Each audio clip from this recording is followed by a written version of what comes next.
Good afternoon. My name is Benjamin Poole, and today we'll be discussing capital punishment. First of all, I'd like to ask you, what do you believe to be the purpose of capital punishment in today's society? It's not something that's very well discussed or thought about. I think it's something that's very important to us as a society to contemplate. My goal today is to inform you, my audience, to the purpose behind capital punishment in today's society. I have been researching this topic for about a year now through various school projects and assignments and just different academic studies that I've done, and I find it to be very interesting and thought-provoking, and I hope that you do too. Today we'll be looking at four main points. First, the controversies surrounding capital punishment. Secondly, we're going to look at the ways that capital punishment eliminates the possibilities of prison breaks. Thirdly, we're going to see some shocking statistics that show that capital punishment does not always lower homicide rates, as many people believe that it would. And lastly, we're going to see that many convicts actually prefer death to life in prison. There's many pros and many cons and many sides to this argument.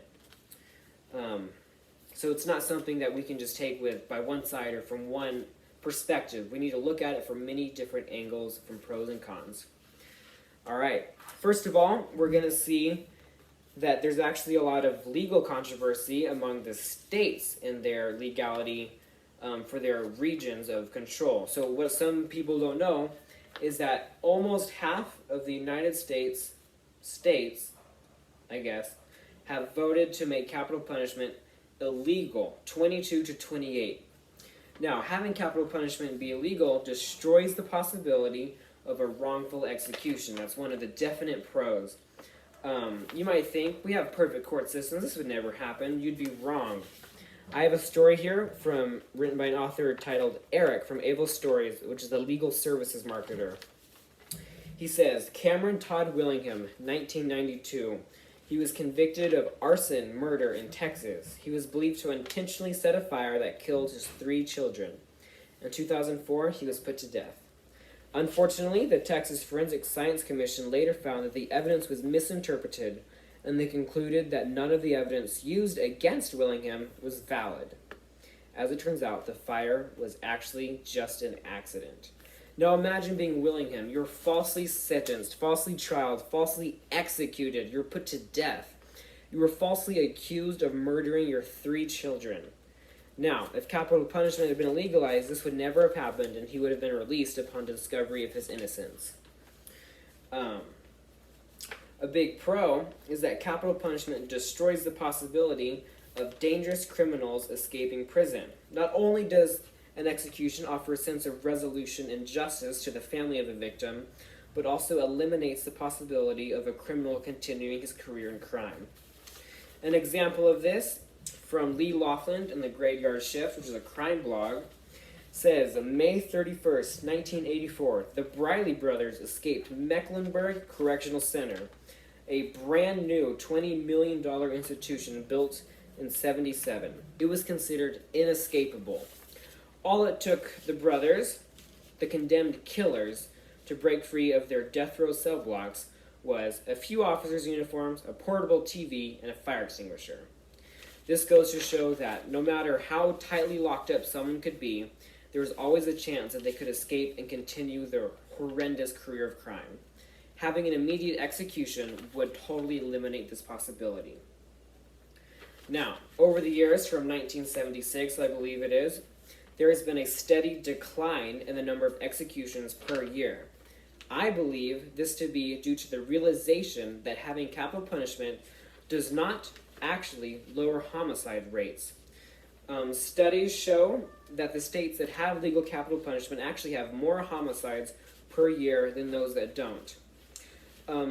According to the Death Penalty Informational Center, the DPIC, which is based in Washington, D.C., they did a study of 30 years of FBI crime reports and homicide data. They found the southern states, which had consistently have the highest murder rates of any of the states for all the time, accounts for more than 80% of executions. This means, well, you would think that having such a high percentage of executions per year would be a strong deterrent for crime. Obviously, that's not the case, according to the DPIC. Um, Another thing about capital punishment is it respects the convict's will to be free. Now, freedom and the right to be free and the will to be free has been part of the American dream since the very beginning. We fought our hardest, our bloodiest wars for the rights of freedom. And that's something that capital punishment provides. Many criminals sentenced to life in prison would rather just have their life ended. To many, a life in prison is worse than death.